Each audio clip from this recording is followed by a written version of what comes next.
میرے مولا فرماتے آن عبداللہ، لوگوں سن لو میں اللہ کا بندہ ہوں۔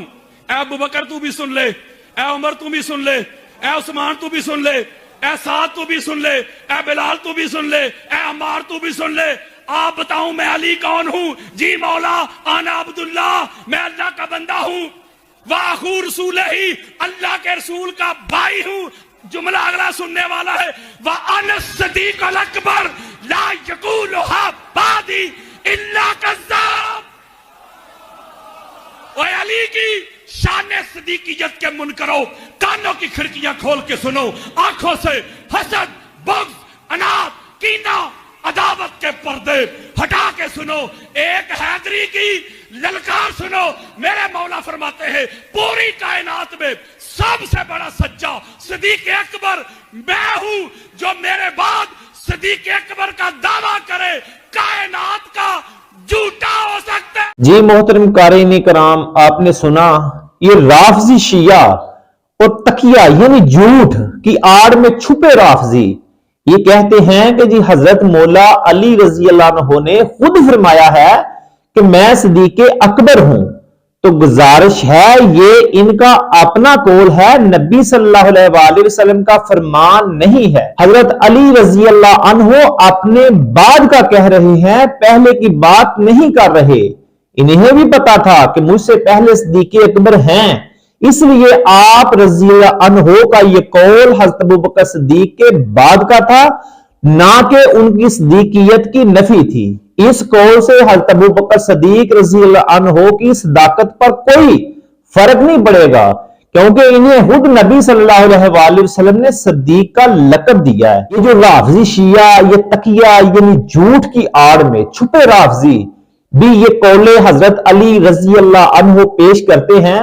یہ رافضی شیعہ تقیہ یعنی جھوٹ کی آڑ میں چھپے رافضی جو ہے نا، حضرت مولا علی رضی اللہ عنہ کو صدیق اکبر قرار دینے کی جو ہمارے سامنے دلیل پیش کرتے ہیں نا، یہ ایک منکر اور باطل روایت ہے جو یہ پیش کرتے ہیں۔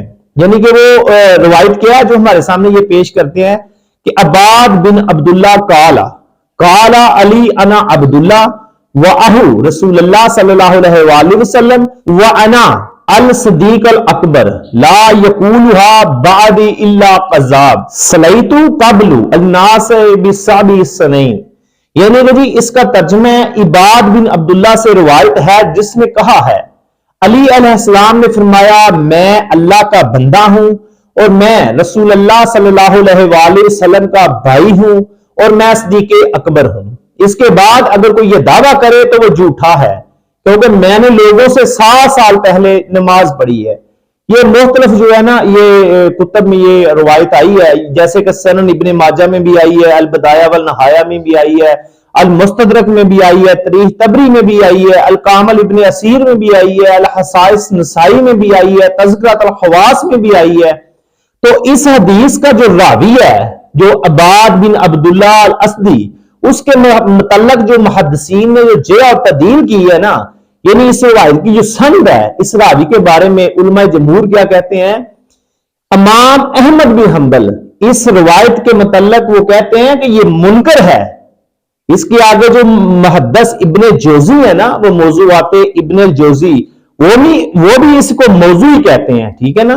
منہاج السنہ والے وہ بھی اسے موضوع کہتے ہیں، اور المحدث ابن کثیر البدایہ والنہایہ میں وہ اسے تو منکر کہتے ہیں، اور جو المحدث شوکانی ہے وہ الفوائد المجموعہ میں وہ کہتے ہیں فی اسناد عباد بن عبداللہ الاسدی وہو المتہم بورہ، یعنی کہ وہ سارے منکر اس کو باطل روایت کہتے ہیں۔ اگر دیکھیں جی المحدث البانی جو ہیں وہ السلسلہ الضعیفہ میں اس کو موضوع قرار دیتے ہیں، اور محدث البانی وہ ضعیف ابن ماجہ میں اسے باطل کہتے ہیں۔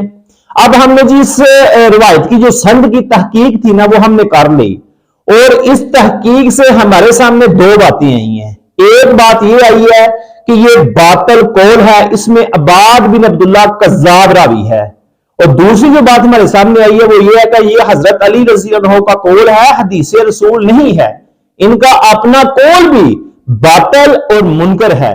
افسوس کہ رافضی شیعہ اور تقیہ یعنی جھوٹ کی آڑ میں چھپے رافضیوں نے حضرت علی رضی اللہ عنہ کو صدیق اکبر ثابت کرنے کی کوشش کی ہے، لیکن وہ بھی ان کے ایک باطل اور منکر غیر ثابت شدہ قول کے ساتھ۔ اندازہ لگایا آپ نے کس طرح یہ لوگ جو ہے نا یہ غلط کو صحیح اور صحیح کو غلط کر کے ہمارے سامنے پیش کرتے ہیں۔